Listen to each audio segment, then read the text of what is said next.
Pork with crispy crackling. Oh yes, I'm gonna show you all the secrets and tricks to getting that crispy crackling just perfect. No matter what the occasion, roast pork with crackling, it's on my menu.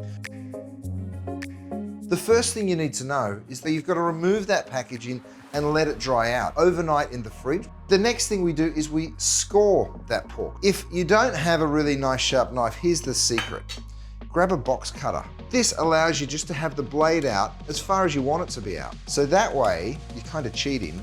Make thin little cuts through the skin, but you don't want to go too deep into the fat. The more incisions you make, the more little strips of crackle and the thinner they will be. For those of you that don't have that brand new box cutter, you can use a carving knife and you just run it all the way around. Grab yourself some coarse salt. Don't put any oil. Of course, the salt is a drawing agent, right? So what it does, of course, it adds seasoning, but it also will draw moisture. We've got a dry roast. We've salted it, we've scored it, and then we stick it onto a tray. I like to elevate it off the bottom of the tray so the air can circulate, so you can use a little rack. And this is a secret. You put it into the oven nice and low, about 1.5 hours to 2 hours, and then we crank the temperature until it gets super crispy on the outside. Go on, baby, dry out.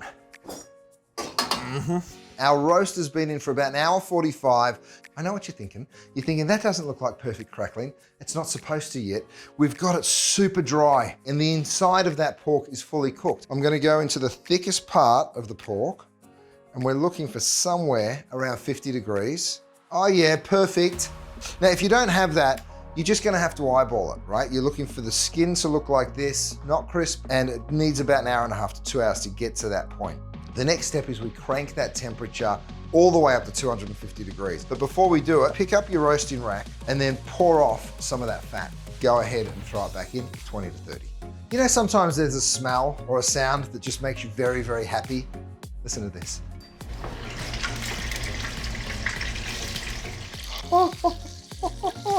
Look at that, baby. That's what you want.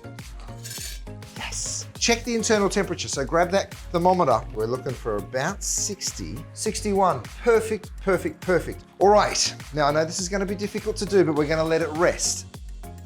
It is time for this gorgeous pork. First, remove the string. It is so crunchy and crackly. And discard the string. Removing the crackle first, and then the carving becomes much easier. Grab a nice sharp knife. I'm using my carving knife, and just go under, and then it'll kind of lift up like this big, crispy, fantastic shell. You can lift that crackle up. You can just chop it up into big old pieces like I am. I just wanted to let you know how crunchy it is. Pile up that crackling. Grab your roasting fork, secure that beautiful roast pork. I think when it's sliced nice and thin is absolutely perfect. It's cooked all the way through, but it's still nice and juicy. It's not dry. Take it straight to your platter. Now, one of the reasons not to slice the whole thing is it's great as a leftover, and this way it stays really nice and juicy. And then, of course, when you want some, you just cut it up. Maybe you do a pork fried rice, maybe you throw some into an omelette or a salad. There's so many ways to use it. In fact, if you want to go to coles.com.au, I've got lots of ideas and, of course, my full recipes.